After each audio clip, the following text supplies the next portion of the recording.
नमस्कार. मी अरविंद आठले. सध्या आपण अतिशय सुंदर अशी व्याख्यानमाला अ, ऐकतो आहोत. गोंदवलेकर महाराजांचं चरित्र आणि त्यांचं तत्वज्ञान. मागच्या भागामध्ये विशेषतः आपण त्यांचं नामावरचं तत्वज्ञान, नाम म्हणजे काय, कसं घ्यावं, नामाचं प्रेम कसं लावावं, हा सगळा भाग आपण ऐकला. तर मी सरिताजींना विनंती करतो की त्याच्या पुढचा जो भाग आहे आता, हा त्यांनी सांगायला जर सुरुवात केली तर बरं होईल. की नाम, याच्यामध्ये नाव आणि रूप याच्याविषयी एक प्रकारची चर्चा या भागामध्ये अपेक्षित आहे.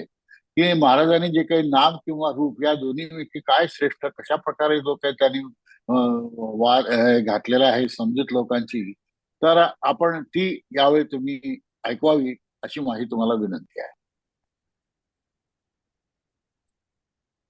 मागच्या भागामध्ये आपण बघितलं की महाराजांचं नामावरचं प्रेम आणि नाम कसं घ्यावं, प्रापंचिक माणसाने नाम कसं घ्यावं, अशा सगळ्या गोष्टी महाराजांनी उपदेश केलेला आहे. तर एकदा काय होतं, एक पंढरपूरचे वेदांत शास्त्री आहेत. त्यांचं नाव तुकारामबुवा वलवणकर. तर त्यांच्या मनामध्ये, म्हणजे ते अतिशय अभ्यासू होते, शास्त्री होते. काशीला त्यांचं सगळं अध्ययन वगैरे झालेलं होतं आणि प्रकांड पंडित ज्याला म्हणतो तसे ते होते. पण त्यांचं म्हणणं असं होतं की नामापेक्षा रूप श्रेष्ठ आहे. बर. आणि त्यांनी मग महाराजांना हे केलं की निरोप पाठवला की आपण आता एका ठिकाणी जमूया आणि आपण त्याच्यावरती चर्चा करूया की नाम श्रेष्ठ आहे की रूप श्रेष्ठ आहे. तर मग महाराजांनी त्यांना आमंत्रित केलं, दोघांनी भेटायचं ठरवलं. आणि मग वलवणकर शास्त्रींनी सुरुवात केली की आपण आता नाम श्रेष्ठ आहे की रूप श्रेष्ठ आहे ह्याच्यावरती वादाला सुरुवात करूया. त्याच ठिकाणी महाराजांनी त्यांचं खंडन केलं आणि ते प्रेमळ आवाजात, इतक्या गोड शब्दात ते म्हणाले की हा खरं तर वाद नाहीये, हा आपल्यामधला संवाद आहे.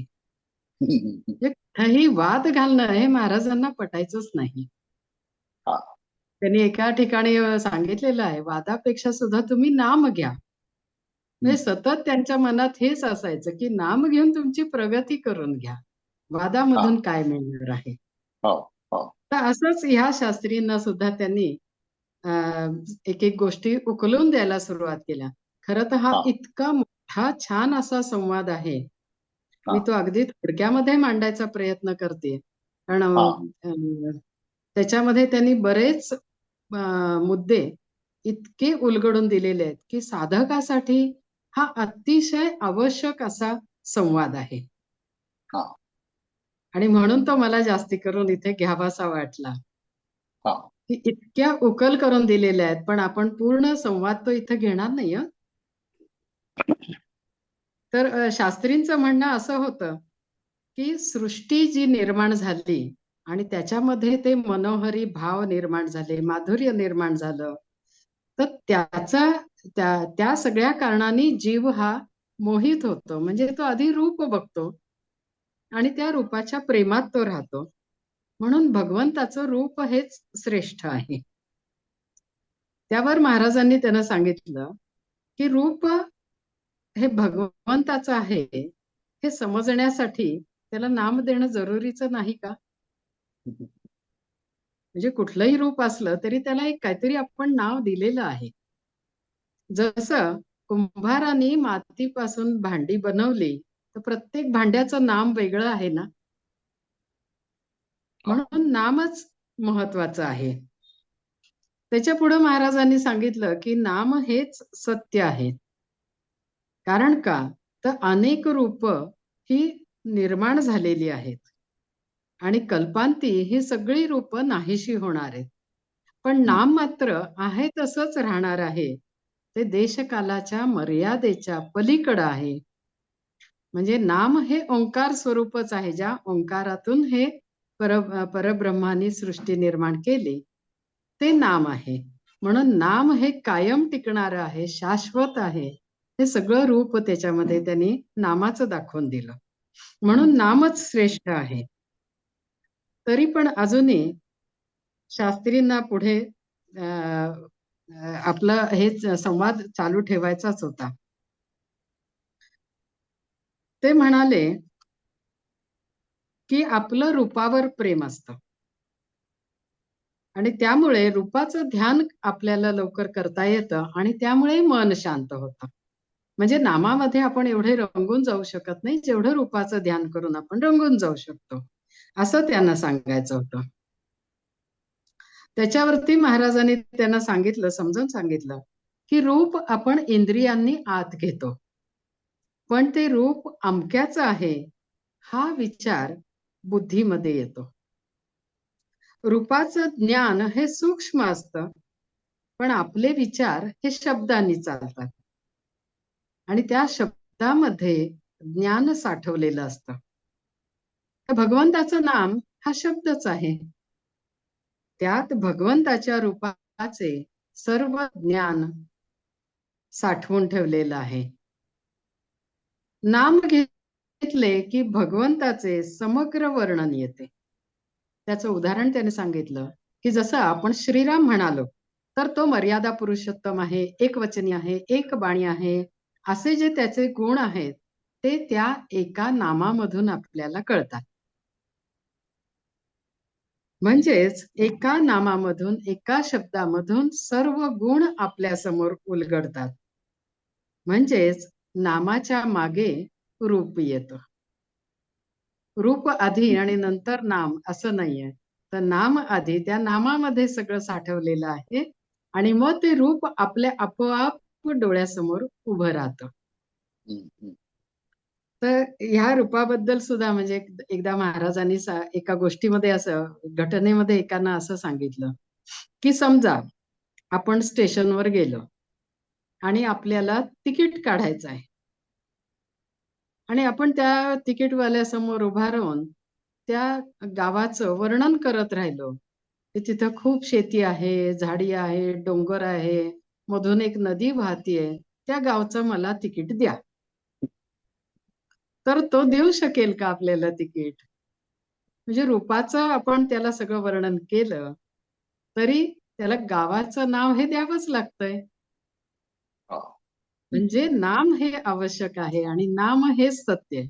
पण मी जर म्हणलं की मला गोंदवल्या तिकीट द्या, तर त्या क्षणी मला मिळतं. असा पण एक दृष्टांत त्यांनी छान दिलेला होता. आणि पुढे महाराज म्हणाले की रूपाशिवाय भगवंताचे गुण आपल्याला कळणार नाहीत. ही गोष्ट जरी खरी असली तरी रूपांना व्यापून राहणारे गुण हे नामानेच ओळखले जातात. त्यांची रूपे कितीही आली आणि गेली तरी नामानेच त्याचा बोध होतो आणि गुण मनासमोर येतात.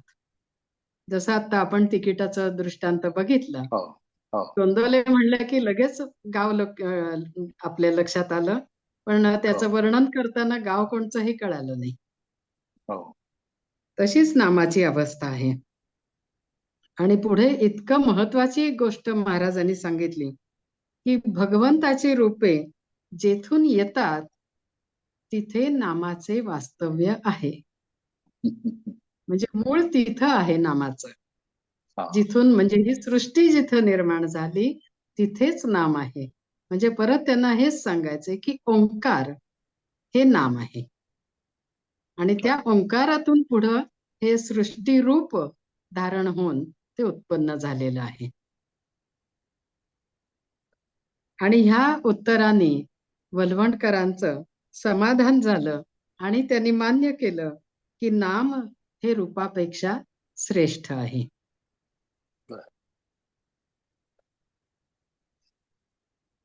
त्याच्यानंतर वलवंडकरांनी बरेच प्रश्न महाराजांना विचारले आणि तो संवाद खरोखर साधकांसाठी अतिशय उपयुक्त आहे.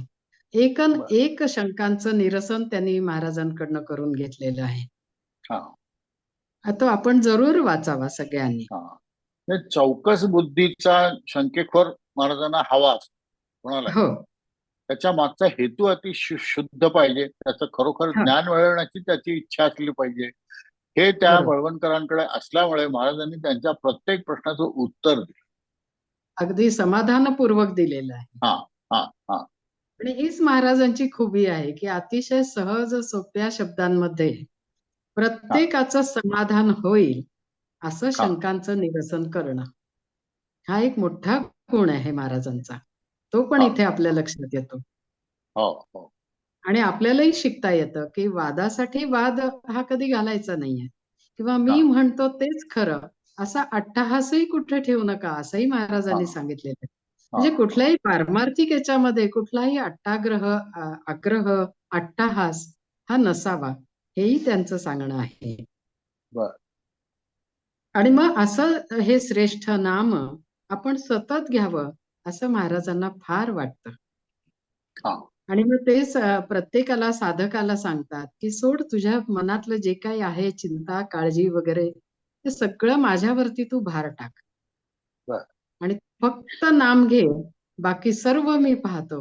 हे इतकं मोठं आश्वासन महाराजांनी दिलेलं आहे आणि हा त्याची प्रचिती पदोपदी लोकांना येत राहते. बर एकदा एका गृहस्थांच्या मनामध्ये असं आलं की त्यांना बरेच आजार होते. ते नाम घेत होते, पण हा त्यांना असं वाटायचं की एवढे आजार आहेत मला, समजा मी आजारी पडलो आणि त्याच्यामध्ये जर मी बेशुद्ध झालो, तर माझं हम्म, नाम कसं होईल?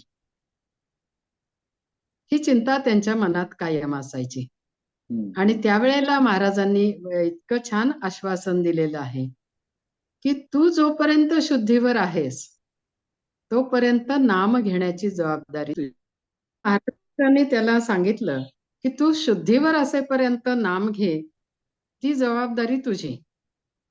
पण बेशुद्धीत नाम घेणं ही माझी जबाबदारी. हा आणि कालावधीने काय झालं थोड्या कालानंतर, ते गृहस्थ खरोखर आजारी पडले हा आणि त्यांची शुद्ध हरपायला लागली. हा ते बेशुद्ध गेले. मग डॉक्टरी उपचार वगैरे सर्व झाले आणि काही कालाने ते औषधं लागू पडल्यावरती शुद्धीवर आले हा आणि शुद्धीवर आल्यावरती त्याने सांगितलं, की ह्या मधल्या काळामध्ये मला माझ्या कानामध्ये नाम ऐकू येत होतं. कोणीतरी नाम घेतंय हे मला हा जाणवत होतं. म्हणजे खरोखर दिलेलं आश्वासन महाराजांनी हा पूर्ण करून हा त्याला हा प्रचिती दिली. आणि हे सर्व साधकांना पण त्यांना तेच सांगायचं आहे. हा प्रत्येक जीवाला हेच सांगायचं आहे, की तू फक्त नाम घे, बाकीचं मी पाहतो. मी आहे ना, मी तुझ्या हा पाठीशी आहे. हा हाच उपदेश त्यांना ह्याच्यामध्ये सांगायचा आहे. म्हणजे इतकं हा नामावरती तर प्रेम आहेच, नाम घेणाऱ्यावरती सुद्धा त्यांचं नितांत प्रेम आहे आणि त्या प्रेमापोटी ते त्याची काळजी पण घेत असतात. हो. म्हणून तर आपण हेच गुरु इथून माऊली म्हणतो ना त्यांना. म्हणून तो हो, गुरु माऊली गुरु म्हणतो आपण. माऊलीचं. खरंय, खरंय. तर असंच हे म्हणजे नाम आणि रूप जेव्हा आपण म्हणतो, तर आता जे आपण महाराजांच्या सगळ्या गुणांची ह्याची चर्चा करतो, ती पण हा आपल्याला एका नामातच मिळते ना, ब्रह्मचैतन्य गोंदवलेकर महाराज. एवढं म्हणलं की हे सगळं आपल्या डोळ्यासमोर उभं राहतं. ती हो सद्गुरू माऊली आहे, प्रेमळ आहे, अ, अतिशय निर्मळ आहे, कनवाळू हो आहे, दयाळू हो आहे, मायाळू हो आहे. सगळे हो सगळे गुण एका सगळ्या गोंदवलेकर ब्रह्मातलं महाराज. चैतन्य त्यांच्या ठिकाणी आहे. आता चैतन्य आहे, ब्रह्मचैतन्याचा ब्रह्मचैतन्यामध्ये ते चैतन्य आपल्याला लक्षात येतं आणि ते ब्रह्मस्वरूप आहेत, हे पण हो लक्षात येतं. हो तर हो अशा रीतीनं हे रूपापेक्षा नाम श्रेष्ठ आहे, हे महाराजांनी ह्या ठिकाणी दाखवून दिलेलं आहे. वा ठीक आहे. तर याचं आपण थोडं चिंतन करूया हो आणि हो आता पुढे पुढच्या भागामध्ये आपण आणखीन एक बघणार आहोत पुढचा गुण. हा तर प्रेम झालं, तर मनात आपल्या मनामध्ये पुढचा असतो भाव राग. हा त्याच्यावरती थोडीशी आपण पुढच्या भागामध्ये अच्छा महाराजांचे काही हो विचार हो ऐकू. अच्छा भेटू पुढच्या भागात भेटू. नमस्कार.